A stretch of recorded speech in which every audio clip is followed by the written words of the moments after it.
नमस्कार दोस्तों, जय हिंद। फास्ट स्टडी के यूट्यूब चैनल में आप सभी का स्वागत है। नेपाल से एक बहुत ही बड़ा अपडेट आया है जिसको हम लोग डिस्कस करने वाले हैं। एक तरह से कहें तो नेपाल जो दुनिया का पहला ऐसा देश है, ठीक है, जो कि यूएस और चाइना के शीत युद्ध का मैदान, शीत युद्ध का जो पहला शिकार बनने वाला है, वो ऐसा लग रहा है कि नेपाल बनेगा। आखिर क्या है ये सारी इसके पीछे की कहानियाँ, इस सारी चीज़ को हम लोग समझने की कोशिश करेंगे। और अभी तक आपने मेरे चैनल को सब्सक्राइब नहीं किया तो आप मेरे चैनल को सब्सक्राइब कर दें। इससे क्या होगा कि मेरी वीडियो का नोटिफिकेशन सबसे पहले आपके पास जाएगा। आप मेरी वीडियो को हमेशा एंजॉय कर सकते हैं और ऐसे ऐसे वीडियो अगर आपको चाहिए और भी, इसके लिए आप चैनल को सब्सक्राइब कर लें। इससे क्या होगा कि मुझे भी मोटिवेशन मिलता है और आप लोग भी अपना तैयारी अच्छे से कर सकते हैं। तो चलिए वीडियो को स्टार्ट करते हैं। देखिए, अभी नेपाल में क्या हुआ है कि नेपाल में कुछ दिन पहले, आज से कुछ दिन पहले एक बिल आया था, ठीक है। सबसे पहले देख लें कि एमसीसी एक अमेरिकी संस्था है, ठीक है। एमसीसी, क्या इसका नाम है? एमसीसी यानी कि मिलेनियम चैलेंज कॉरपोरेशन, जो कि 50 करोड़ यूएस डॉलर नेपाल को क्या करने वाला है? अनुदान देने वाला है। अनुदान मतलब आप समझ सकते हैं कि ना ही वो ऋण की श्रेणी में आएगा, जैसे कि लोन होता है, ऋण की श्रेणी में नहीं आएगा वो, इस तरह से नहीं आता है, फ्री में दे दिया। एक तरह से समझ लीजिए फ्री में उन्होंने नेपाल को दे दिया। अब नेपाल अपना इससे क्या करता? अपना इंफ्रास्ट्रक्चर डेवलपमेंट करता। जो भी करना है नेपाल सरकार अपना जो करना होता करना, क्योंकि आप देखेंगे तो कोविड के टाइम में बहुत सारे देश के जो इकोनॉमिक कंडीशन है, बहुत ही ज़्यादा स्थिति ख़राब हो गया है और हमारा भारत भी उससे अछूता नहीं है। सबकी ख़राब हुई है, महंगाई चरम पे है, तो हर जगह है। तो यूएस क्या कर रहा है कि इसको दे रहा है। लेकिन आप सोचिए यूएस नेपाल को क्यों दे रहा है? अगर नेपाल की हम लोग लोकेशन देखें तो नेपाल की लोकेशन यहाँ पे है। देखिए, ये है नेपाल की लोकेशन। नेपाल की लोकेशन है ये। आप अगर ये देखिए, ये नेपाल की लोकेशन है। आखिर नेपाल को क्यों देना चाह रहा है अमेरिका? नेपाल को अमेरिका क्यों देना चाह रहा है? देखिए, नेपाल को देने के पीछे उसका कुछ इंटरेस्टेड है। क्या इंटरेस्ट है? इंटरेस्ट ये कि पहले अमेरिका इंडिया से बात किया, इसलिए कि आप मुझे एक सैन्य अड्डा दे दे। इंडिया से बात किया, लेकिन इंडिया क्या किया? इंडिया ने कह दिया नहीं, इंडिया ने इसको इग्नोर कर दिया। इंडिया इग्नोर क्यों किया? अगर इसके कारण को देखें तो देखिए, अगर यूएस आर्मी आकर के हमारे देश में रहे तो दूसरा तो सबसे पहली बात तो यहाँ पे निगरानी रख सकेगी कि क्या एक्टिविटीज़ हो रही है, क्या क्या हो रही है, तो वो तो सारी निगरानी उसके अंदर रहता। और दूसरा क्या था कि अगर अमेरिकी सैन्य अड्डा यहाँ पर आ जाती है तो दुनिया में एक मैसेज जाता क्या कि भारत जो है, भारत की सैन्य शक्ति उतनी मजबूत नहीं है, इसीलिए उन्होंने अमेरिका को अपने देश में अमेरिकी सैनिक को अड्डा दे रखा है। तो एक तरह से आप समझते तो हम लोग को वर्ल्ड के फॉर्म पे हम लोग की बदनामी होती। तो एक ये कारण था जिसकी वजह से हम लोग अमेरिका को नहीं दे पाए कोई सैन्य अड्डा। तो फिर क्या करता है अमेरिका? देखिए, सबसे पहले बात कि अमेरिका और चाइना के बीच देखा जाए तो बहुत ही कुछ दिन से टेंशन चल रहे हैं अपने डोमिनेंस को लेकर के। हिंद जो प्रशांत महासागर, इंडो पैसिफिक रीजन जो है, उसमें यहाँ पे इंडियन ओशियन है, उधर पैसिफिक रीजन है। इसमें क्या, उसमें कुछ डिस्प्यूटेड चल रहा है डोमिनेंस को लेकर के चाइना और यूएस में, क्योंकि चाइना डायरेक्ट टक्कर दे रहा है यूएस को। इसलिए तो जाहिर सी बात है यूएस, इसके पहले भी आप देखें तो कोल्ड वार हो चुका है। इसके पहले का जो कोल्ड वार था 1945 से लेकर के 91 तक चला, जो कि यूएस और यूएसएसआर के बीच था। तो उसमें क्या हुआ था, एक जाहिर तौर से कहें तो यूएस का जीत हुआ था, क्योंकि यूएसएसआर का उन्होंने 1991 में 15 डिवीज़न में बांट दिया। 15 डिवीज़न में टूट गया यूएसएसआर, जिसका आज बड़ा भाग एक रसिया है। उसी तरह से देखे तो फिर से एक और कोल्ड वार, जैसे वो कोल्ड वार इंड हुआ, उसके बाद फिर एक नया कोल्ड वार जन्म ले रहा है। वो एक चाइना है और दूसरा यूएस है। इन दोनों के बीच अब एक नया कोल्ड वार शुरू देखने को मिल रहा है, जो कि इसका पहला शिकार नेपाल होता हुआ दिख रहा है। नेपाल इसलिए होता दिख रहा है क्योंकि यूएस ने नेपाल सरकार को 50 करोड़ यूएस डॉलर का अनुदान देने के लिए इस कंपनी को उन्होंने आगे बढ़ाया, ठीक है। जिसको क्या किया, नेपाल की सरकार है, ठीक है, जिसका नेपाल के सरकार में जो भी प्रधानमंत्री है, यहाँ पे देखिए शेर बहादुर देउबा, ठीक है, यहाँ के प्रधानमंत्री है। ये नेपाल कांग्रेस जो पार्टी है, वहाँ की पार्टी के नाम है नेपाल कांग्रेस, उसके ये लीडर हैं, ठीक है। और ये क्या है कि नेपाल में जो भी सरकार है, गठबंधन की सरकार है, उसमें कौन कौन सी सरकार है नेपाल में? तो यहाँ पे देखिए आप, एक नेपाली कांग्रेस, दूसरा कम्युनिस्ट पार्टी ऑफ नेपाल, लेकिन यहाँ पे देखिए माओवादी ग्रुप, माओवादी आपको आगे बताएंगे कुछ डिटेल में। ठीक है, इसके नेता प्रचंड, पुष्प कमल दहल प्रचंड, इनको ज़्यादातर लोग प्रचंड के नाम से ही जानते हैं। और यहाँ पे एक और कौन सा है, communist party of Nepal, unified socialist, ठीक है, जिसके नेता हैं माधव कुमार नेपाल, यहाँ पे देखिए माधव कुमार नेपाल इसके नेता है, लीडर है या इनके माधव कुमार नेपाल। ये 3 जो गठबंधन है मिल करके सरकार में है, ठीक है।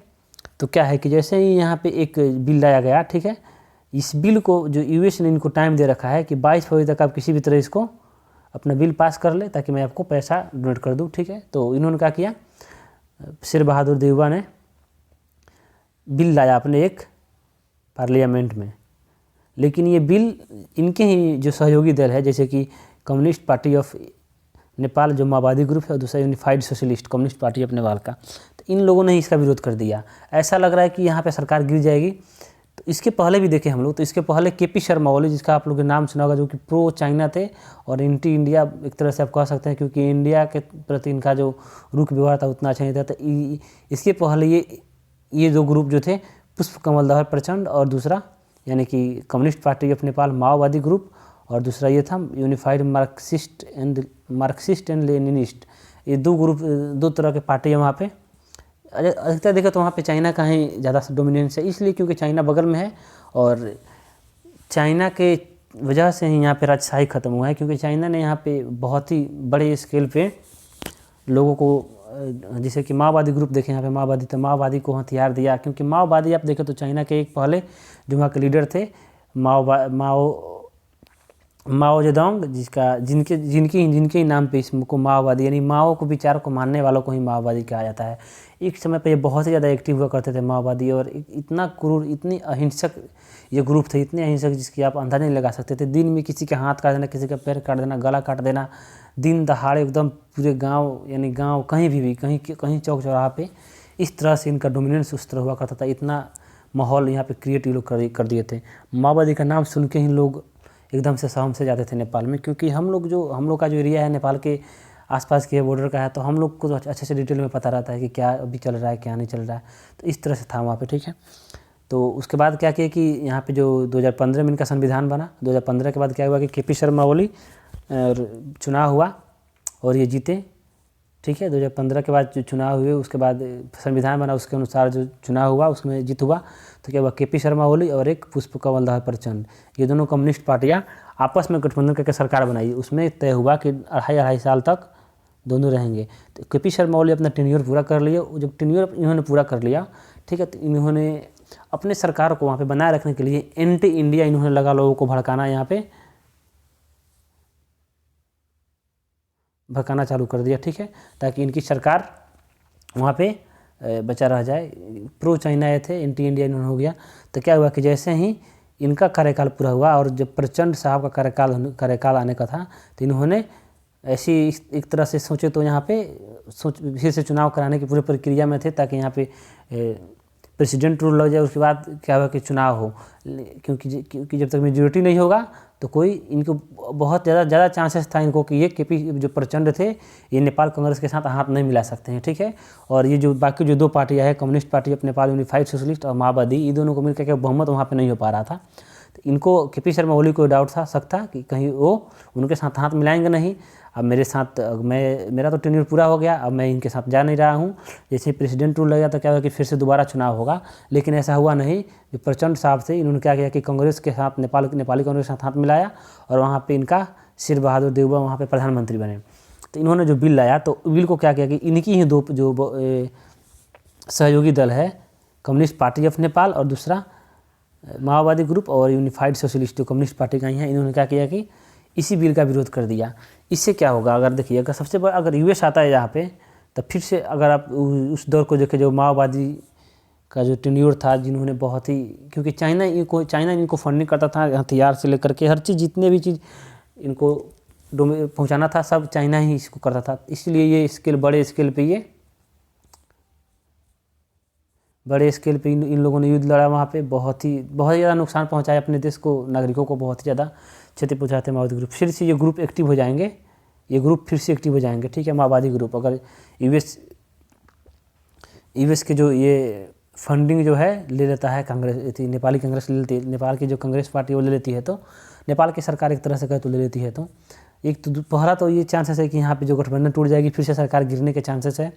और दूसरा क्या है कि यहाँ पे फिर से माओवादी अगर चुनाव होते अगर माओवादी अगर नहीं जीतते हैं तो फिर से एक बहुत बड़े स्केल पे अहिंसक आंदोलन देखना पड़ेगा। लेकिन ऐसे भी अभी फ़िलहाल ही आंदोलन शुरू हो गया है, एक बहुत ही बड़ा आंदोलन फिर से शुरू हो गया है। हालांकि यहाँ पे बहुत ही ज़्यादा आंदोलन नेपाल में हुआ था, लेकिन क्या किया कि समय समय पर होते रहता है ऐसे। लेकिन इसी में एक मधेसी आंदोलन था, तो उसको हम लोग बाद में डिस्कस करेंगे, लेकिन पहले हम समझ लेते हैं इस तरह से क्या हुआ। अगर चाइना यहाँ पे यूएस की अगर शिफ्ट कर लेते हैं तो फिर चाइना इन पे क्या करेगा, प्रेशर बनाएगा। और जो चाइना एकदम से चाइना समर्थन पार्टियाँ है, चाइनीज जो समर्थित पार्टियाँ यहाँ पे कम्युनिस्ट पार्टी, जब क्योंकि अब कम्युनिस्ट पार्टी ऑफ नेपाल, ये जो मुख्य पार्टियाँ यहाँ की कम्युनिस्ट पार्टी ऑफ नेपाल की जो माओवादी कहें तो ये यूनिफाइड सोशलिस्ट या फिर मार्क्सवादी लेनिनिस्ट, ये सब क्या होगा, इन पर चाइना का प्रेशर बनेगा और फिर से मतलब आने वाले समय में गृह युद्ध देखने को मिल जाएगा, ऐसा चांसेस है। लेकिन अभी तो कोई यहाँ पे नहीं लग रहा है कि ऐसा, क्योंकि अगर ऐसा होता तो सरकार गिरेगी और कुछ नहीं होगा, फिर से चुनाव हो सकता है। लेकिन वही होगा कि अगर जैसे ही अगर चाहे इसको एक्सेप्ट करता है नेपाल इसको, तो उनको प्रॉब्लम तो होगी ही, बहुत ही ज़्यादा प्रॉब्लम्स होगी। लेकिन देखने को बाकी है कि आखिर कितने स्केल तक ये देखा जा सकता है, और अभी देखना है कि बिल ये पास होता है कि नहीं होता है। देखिए सबसे बड़ा बात कि इसको डोमिनेंस करने के लिए यूएस ने चाइना को काउंटर करने के लिए ये क्या किया है कि अपना जाल बिछाया है।